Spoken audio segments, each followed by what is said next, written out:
series of bridges for glute activation. So one of the most important patterns that we work on here is getting your booty to get back involved and do some work, right? The natural pattern that we all develop is the quads doing way too much work, the butt turning off and not giving us enough work out of that causes all sorts of problems, from knee problems, IT problems, low back issues. So what we want is a stable core, active glutes. It's a really good starting place. So what we're going to go over now is a sequence of different bridges that can build progression in both core stability and glute activation. So the first thing we want to think about here is we're just going to do a double leg bridge. So Corey's laying on his back, feet are about shoulder width or hip width apart, bring them in just a little closer. And then what we're looking for here is you're still pressing the big toes down into the mat. But while doing that, your knees are slightly out. So what we don't want to do is roll all the way on the outside of the foot so your foot lifts, but at the same time we don't want our knees to dump in towards each other. They should stay in line over the feet. And so we're going to break this up into two pieces. The first piece is core stability.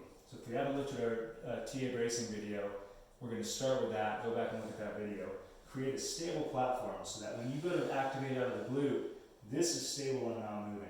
So we want stability here. Once that's engaged, then we're going to add this. So do a few rounds of that. Right, nice relaxed inhale, exhale, creating stability. Relaxed inhale, exhale, creating stability. And then we're going to add in the glute activation. So what you want to do is in the beginning, you want to squeeze the glutes on the ground. The tendency is to let the hamstrings do too much work here. We want to try to keep them out of it. So part of it is you can walk the feet closer to your butt, which will take the hamstrings out. But also, before you even leave the ground, just think about squeezing your butt, keeping that tension, and then firing towards the ceiling. So we're going to go on a rep here, contraction here, squeeze the butt, drive the hips up to the ceiling until you're nice and level. Good. Return on the inhale. Exhale, lock the belly, squeeze the butt, and fire. If you want to know if your hamstrings are getting involved, one, your hamstring may cramp, which knows you're using it, but also the other thing you can do is take a hand, find your sit bone, and come right up onto your leg off the sit bone. If that pops as you lift, you're using too much hamstring. You want that to stay relatively quiet. Everything should be coming out of your butt muscles instead.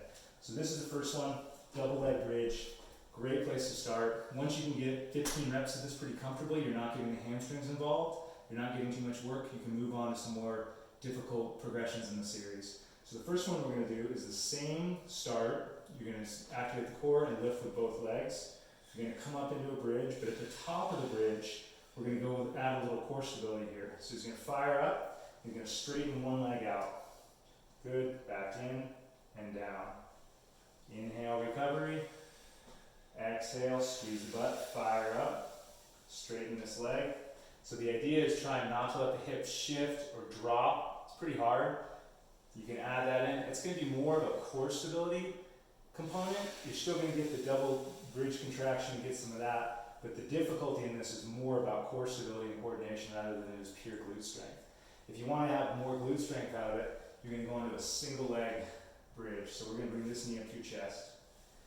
And so you're trying to pin a tennis ball between your hip and your belly there. And you're just going to fire up into a bridge as well. These are pretty hard. If you get to the sets of 10 or 12 of these, come back down. You know you're pretty strong in the glutes.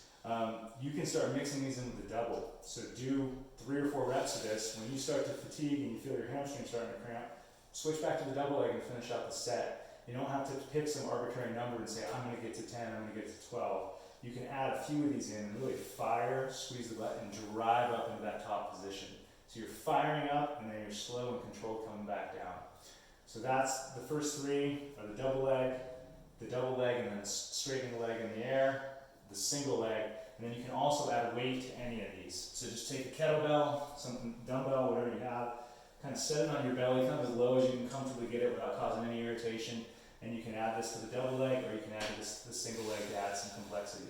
This is a great one to start with to get that glute activation in a controlled and stable spot. Once you move into more complex activities, it's harder to keep the activation pattern straight. So you want to start with less complexity and then build from there. Good luck.